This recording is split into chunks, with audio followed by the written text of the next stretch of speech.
If you don't understand the destruction of Planned Parenthood offices, and you don't understand the wall that we're going to build on the southern border of the United States, you haven't read the book The Birth Dearth by Ben Wattenberg. Ben Wattenberg was a brilliant Jewish man who was a member of the American Enterprise Institute, and he wrote a book, the first paragraph of which says, "The main problem confronting the United States today is there aren't enough white babies being born in this country." He was an advisor to presidents of the United States. He wrote the book in 1987. He says if we don't change this and change it rapidly, white people will lose their numerical majority in this country, and this will no longer be a white man's land. Now, I'm not misrepresenting this. I'm telling you exactly, almost exactly what he says. He says there are three things we can do to solve this. Number one, we could pay women to have babies, as they have been doing in Western European nations for years. Then he says, and these are his words, not mine, unfortunately, we would have to pay women of all colors to have babies, so we don't want to do that. He says the second thing we could do is increase the number of legal immigrants that are allowed into this country every year. Then once again he says, unfortunately, the vast majority of those wanting to come to this country today are people of color, so we don't want to do that. The third thing he says, and women had better pay attention to this, 60% of the fetuses that are aborted every year are white. If we could keep that 60% alive, that would solve our birth dearth. Does that sound like racism to you? And if it doesn't, I want to know why it doesn't. Hi guys. As someone from the UK, it's hard to talk on this subject in a way because I'm not directly affected. But just because you're not directly affected by something does not mean you shouldn't speak up. This is something I feel extremely passionate about, being pro-choice.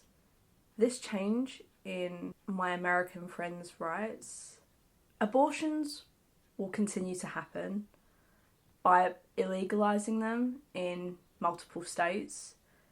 It will not stop people getting abortion. It's fundamentally insane to me. The only difference is that anyone that has to have an abortion will do it in an unsafe way. People are medically required in some circumstances to get abortions. It's not just keeping people's legs closed, even though that is not an argument that should even be had. It disgusts me that people think that apparently the only way to have sex, first of all, is to wait till you're married, because apparently we still live in the 1800s. But even if that were the case, birth control fails, contraception fails, and in certain circumstances people are raped.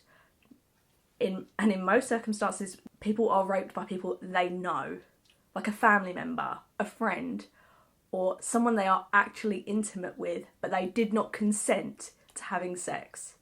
Abortions are required because of ectopic pregnancies, because of treatment of a septic uterus, or even a miscarriage that the person's body will not release. If those fetuses are not aborted, it will kill the person who is hosting that fetus. So tell me again why this is pro-life. And even if your argument is pro-life for a fetus that is not wanted, I've personally never understood why you would ever bring a child into the world if you do not want it. I myself have made that decision because my birth control failed. And I was not in a position to take care of a child. I also did not want a child and did not feel that it was necessary to bring a child into the world that was not wanted. But let's talk about people getting pregnant. A woman, if she were to have sex with 100 men, could only physically have one child. If a man is to have sex with 100 women, or with 100 people that have uteruses, they can get 100 people pregnant. So why is the conversation not men should stop having sex with women if they are not capable of having a child, if they do not want children? Why is it always forced onto the woman for making that choice, even though sometimes it's not a choice? Because outlawing abortions does not stop rape. So why then do people not consider that maybe men should have vasectomies. Because if people have vasectomies, they cannot physically get anyone pregnant, and then they can have it reversed when they do want to get someone pregnant. Why is that not the conversation? Is it maybe because it's that person's choice whether they want to get a vasectomy? So why is it okay for a man to make a choice, but not for a woman to make a choice about her own body? If a person with a uterus wants to make a choice about their own body. And unfortunately, it will not stop at abortion rights.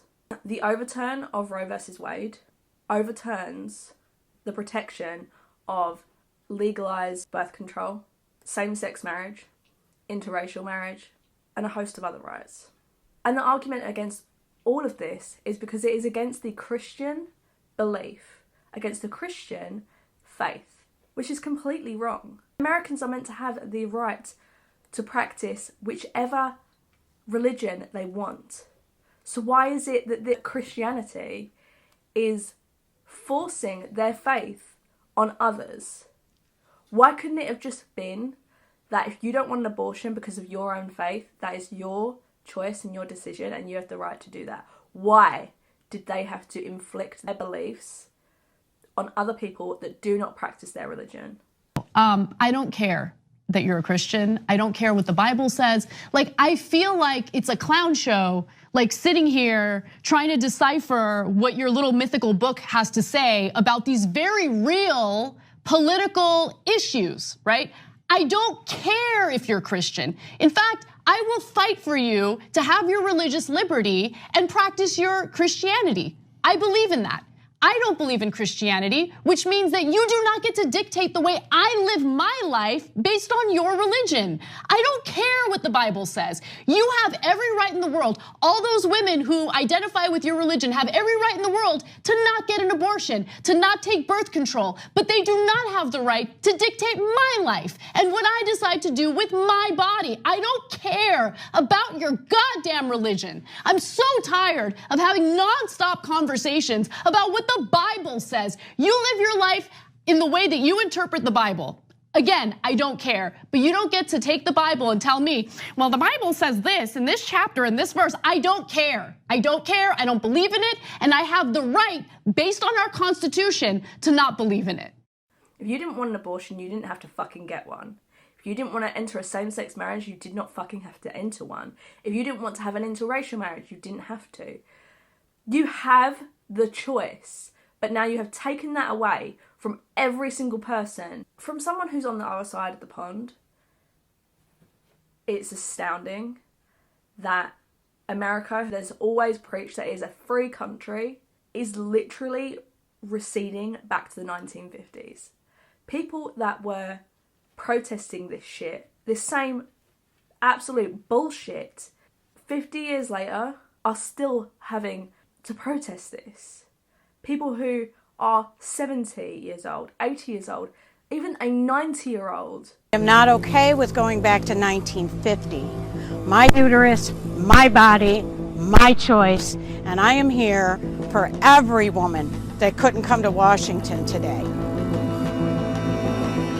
I was about 20 when Roe became law. I've watched several generations of women grow in freedom, and I'm revolted by the injustice of this court and the hypocrisy that gives states the right to not regulate guns, but to think that they can regulate women's bodies. So I'm here to protest. I'm 90 years old, and this is the saddest day of my life. She says this is the saddest day of her life.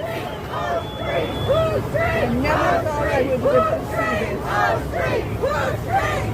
this. I don't understand how Americans can continue to say that they live in a free country, that they live in the best country in the world. To who? I wouldn't say that about the UK, and I fucking live here, but we have a lot more than what America does. We have free healthcare, for one.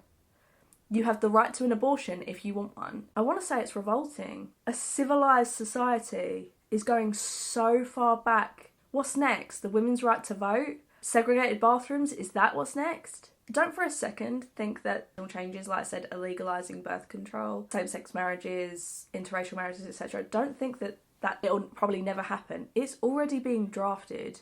If you can, speak up about this, because everyone deserves to be heard. They need to know that this is disgusting and it should never have happened. I'll leave some links below for organisations that can help my American friends if they need help with birth control, or organisations that can help with abortions. I just want to say I'm sorry that my friends in America have to live through this. Just know that I cried for you guys yesterday. I wish I could do more, but I'm speaking up against this on every social media platform I have. The last thing I want to say before I close off this video is, if you're a pro-lifer and you disagree with me, you have every right to disagree with me, but I don't think my channel is for you. I don't think we'll ever see eye to eye, and I'm sorry that you can't see why this decision that the Supreme Court has made is wrong. I'm not going to do the whole like this video spiel. I hope that something happens immediately, that someone like, you know, the President of the United States can put something into law to protect you guys as soon as possible. Words can only do so much. People need to be taking actions. People in power need to be taking actions. Take care of yourself, guys, and be safe.